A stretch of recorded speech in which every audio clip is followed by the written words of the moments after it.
এ নাতি, ও দাদা, তোর আমি সারা জায়গা খুঁজে বেড়াচ্ছি, তোর মন খারাপ হলে তুই এনে বসে রয়েছিস কি বাবা? আরে মন আর ভালো থাকতে একটা বিড়ি মিড়ি দে দিন। বিড়ি বিড়ি যা নিয়ে এলাম একটা নিয়ে এলে খাইয়ে লাইছি। তোরা খুঁজে বেড়াচ্ছি, তুই মন খারাপ হলে এনে বসে রয়েছিস। আরে দাদা, একটা অঙ্ক তো মিলাতে পারতেছি না। আরে কোন অঙ্ক মিলবে না? আমি রয়েছি না, সব অঙ্ক একদম মিলে দেবো। যদিও আমি মনে করো অঙ্কে কোনোদিন পাস করতে পারি, তাও আমি অঙ্ক মনে কর ভালো পারি। মিলাতে পারবো? আরে একদম।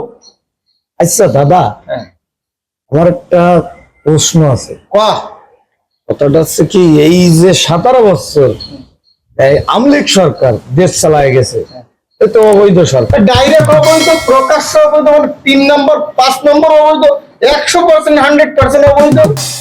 ওই সময় তো আমি একটা প্রেম করিলাম, তাহলে ওটাও কি অবৈধ? আরে ডাইরেক্ট অবৈধ, কোনো মানে প্রেম প্রেমও অবৈধ, যা টোটালি অবৈধ, কোনো বৈধের মধ্যে পড়বে না। ওরে ভাই, তাহলে তো আমার সারা। তোর আবার সারা কি, তুই নতুন একটা প্রেম করবে, তাহলে তোর লেখা শিখে গেল, আরো ভালো হলো। আরে পুরোনোটা চলে যাবে, নতুন একটা ভাবি। নতুন তো করা যাচ্ছে, হ্যাঁ, বলি যে আমার ইনভেস্ট করা হয়ে গেছে। ইনফ্যাক্ট বলতে বুঝলাম না। আরে এই যে কষ্ট করে যে ইনকাম করি, কত টাকা ওই সিমেন্ট মাঝে ভাঙিয়েছি জানো তুমি? কষ্টের টাকা ভাঙিয়েছি আমি। ও টাকা কি অবৈধ দাদা?